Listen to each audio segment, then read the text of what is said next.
Our report is about factors that influence the history and future of tourism.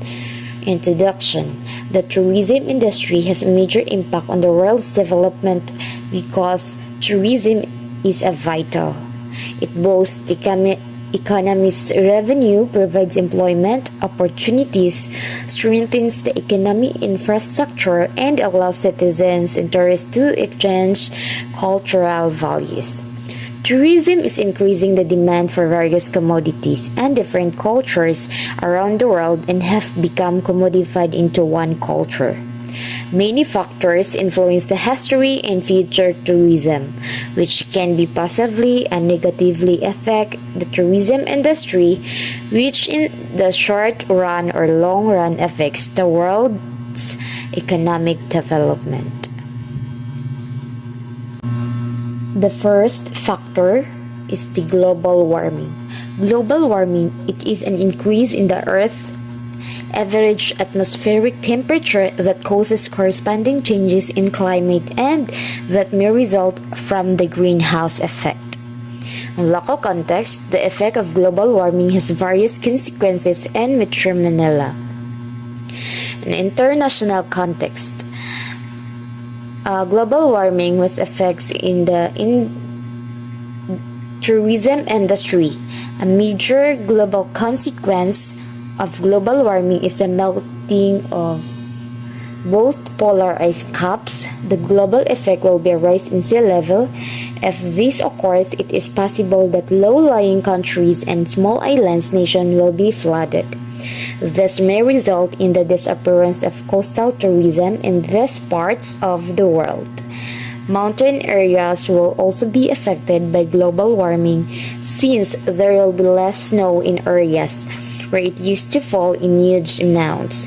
The result is the decline or disappearance of snow-based tourism activities, and this is the effect of global warming in tourism industry. Now, one of the factors that influence the history and future of tourism is health issues.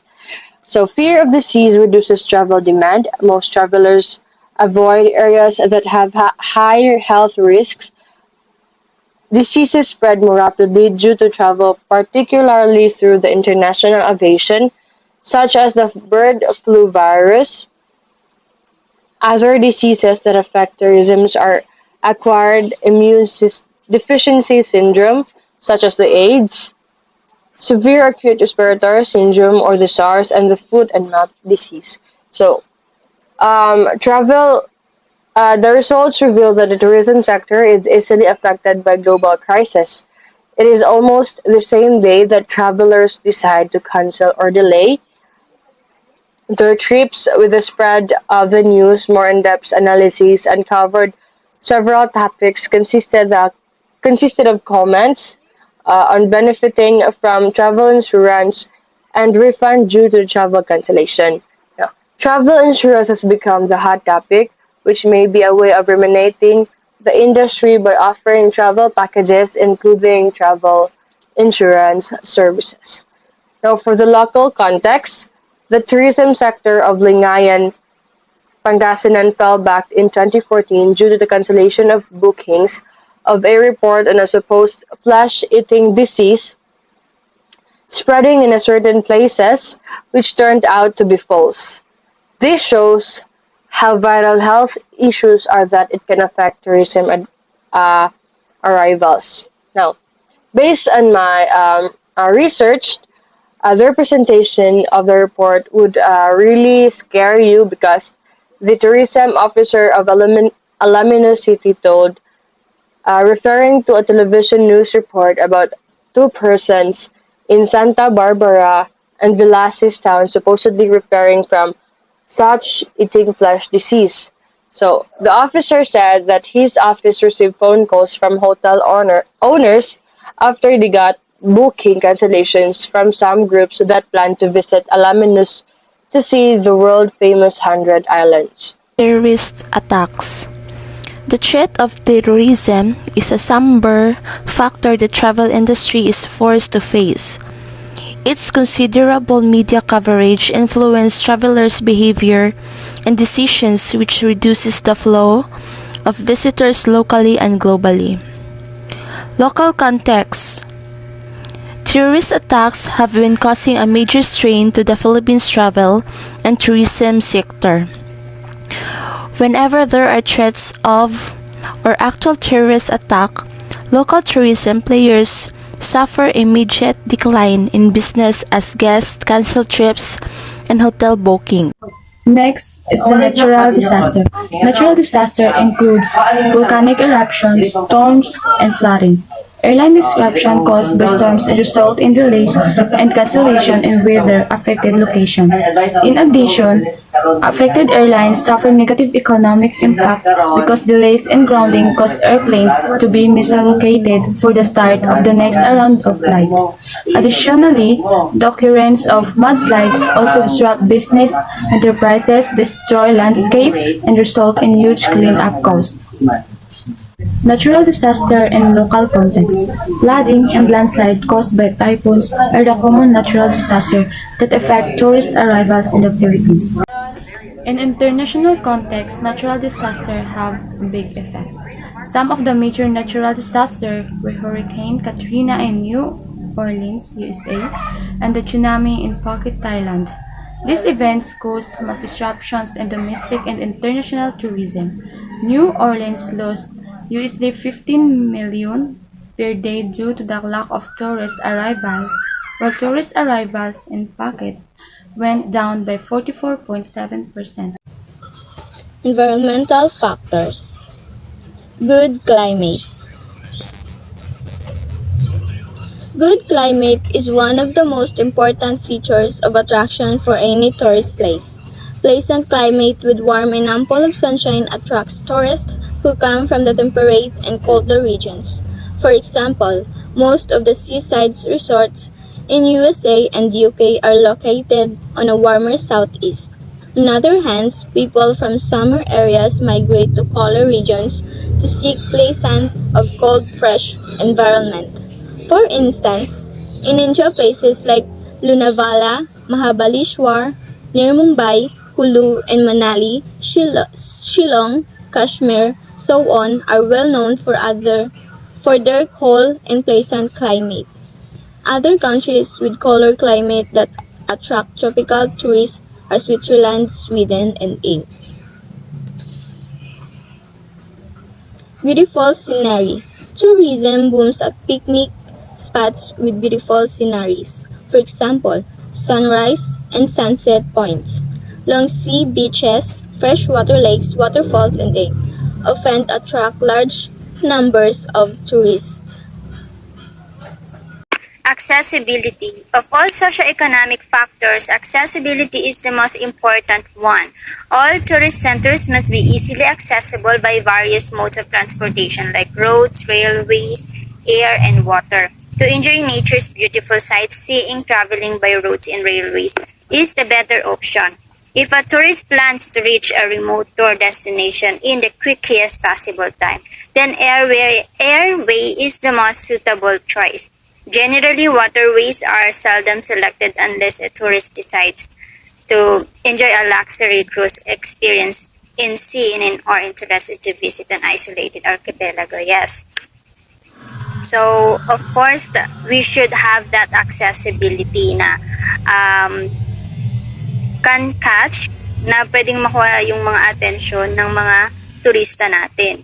Just like, yun nga, yung airway, kung gusto nila ng destination na talagang mabilis, and then airway and through airway na transportation naman ang gagamit natin.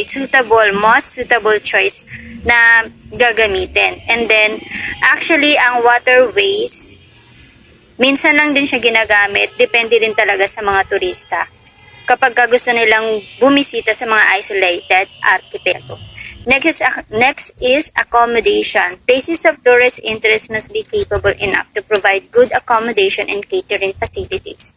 A type of accommodation required by tourists depends on their lifestyles, standard of living, capacity to spend money, nature of services expected, etc. Classification accommodation centers. It's For example, is various hotels, motels, dormitories, etc. On basic of rating like 5 stars and below are essential so that tourists can make a proper choice and plan their trips appropriately. Generally, tourism mostly prospers to those areas where good lodging and food facilities are available at reasonable prices. Yes, guys, like yung mga hotels, motels, or dormitories, yung mga kilalang motel like 5-star hotel. Yun yung agad na dinadayo, no, kapag kayong ganun nga yung mga sosyalan, depende nga kasi sa mga lifestyles and standard living capacity to spend money. Doon mag-base like yung mga prices, reasonable prices, and then food facilities, mag-base din doon sa ano, no? Kasi sometimes, it is good lang sa names. Pero yung mga facilities and then ang mga prices, hindi din nagsaswak sa mga services. Yes, that's it. Next is amenities. Growth of tourism at a particular place is also influenced crucial factors like how well the site is maintained for touring activities like skiing, roping, paragliding, rowing, fishing, surfing, safari, adventure, and etc. Whether emergency facilities are available or not, so on. Okay, dapat siyang ma-maintain kasi ginagamit siya for activities. Of course, sa mga tourist spot, ang mga turista, hindi lang din naman sa mga views yung reason kung bakit sila pumupunta doon. They want to experience different, like nga yung sa roping, paragliding, or fishing, so surfing, safari, adventure. Yung mga ginagamit doon, yung mga materials na ginagamit, yung mga things na kailangan to perform that activities, dapat ma-maintain.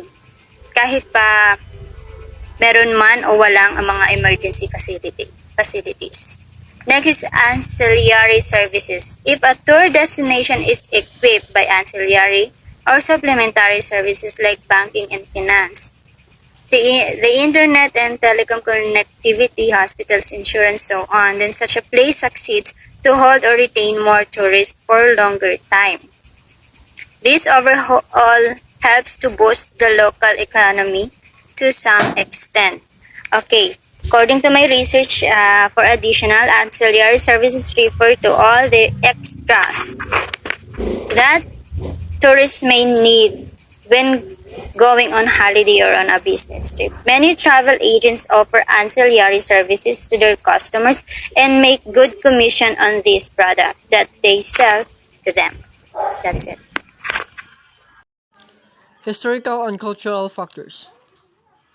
Many tourists are attracted to places of historical significance and that which have a legacy of rich cultural heritage. People love and enjoy exploring destinations where there are famous ancient monuments, marvelous forts, castles, and palaces of earlier kings and queens. These are the examples of famous throughout the world of their historical and cultural accounts are Taj Mahal in India, Nazca Lines and Machu Picchu in Peru, Pyramid of Giza in Egypt, Great Wall of China, Stonehenge in England. Religious factors. People often make pilgrims to places of religious importance to seek inner peace, get blessing of their favorite deities and goddess, attain salvation before death. Her faiths, beliefs, and sentiments of people contribution booming tourism at holy places. These are the examples that are well known for their religious significance are Jerusalem in Israel, Mecca and Medina in Saudi Arabia, Varanasi and Amritsar in India,